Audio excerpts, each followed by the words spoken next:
Méditation du 15 août. Regardez en arrière. Un autre dit, je te suivrai, Seigneur, mais permets-moi d'aller d'abord prendre congé de ceux de ma maison. Jésus lui répondit, quiconque met la main à la charrue et regarde en arrière n'est pas propre au royaume de Dieu. Luc 9, les versets 61 et 62. Ce jeune homme, comme certains que j'ai rencontrés dans mon ministère, se dit prêt à suivre Jésus. Pas aujourd'hui, mais demain. Face à cette décision différée, hésitante, rectifiée, Jésus répond d'une manière qui, à première lecture, semble déroutante. Ce candidat disciple ne pouvait-il même pas dire au revoir à sa famille? Pour comprendre cette réponse, nous devons nous rappeler que dans le monde biblique, dire au revoir n'était pas simplement dire au revoir. Ces adieux pouvaient durer non seulement quelques heures, mais des jours ou des semaines et même indéfiniment. Cette réalité culturelle se retrouve dans divers récits historiques comme par exemple les adieux décrits dans Juge 19, versets 1 à 10. Parfois, les adieux signifiaient aussi que l'on réglait enfin des affaires personnelles inachevées. Laissez-moi dire adieu à tout ce qui est à moi peut signifier laissez-moi dire adieu à tout ce qui constitue ma vie, c'est-à-dire régler avec les membres de la famille d'éventuelles questions d'héritage, de succession ou d'affaires. Face à ces réticences, Jésus répond que si quelqu'un veut vraiment le suivre, il doit cesser de regarder derrière lui. Les agriculteurs méditerranéens, je connais bien les agriculteurs de la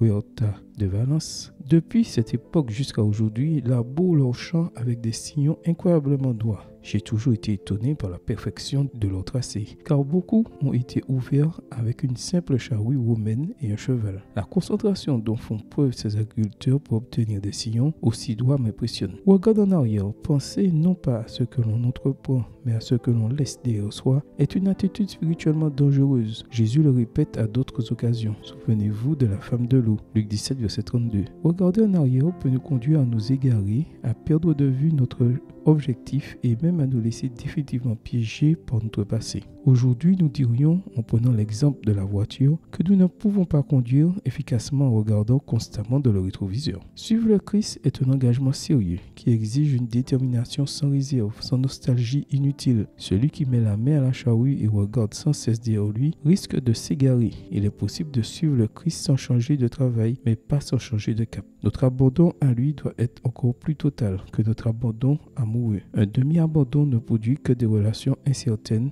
et des ornières tordues. Seigneur, donne-moi la force de surmonter la pression de tout ce qui me lie à mon passé et de pouvoir te suivre avec joie. Amen. Bonne journée à vous et que le Seigneur vous bénisse.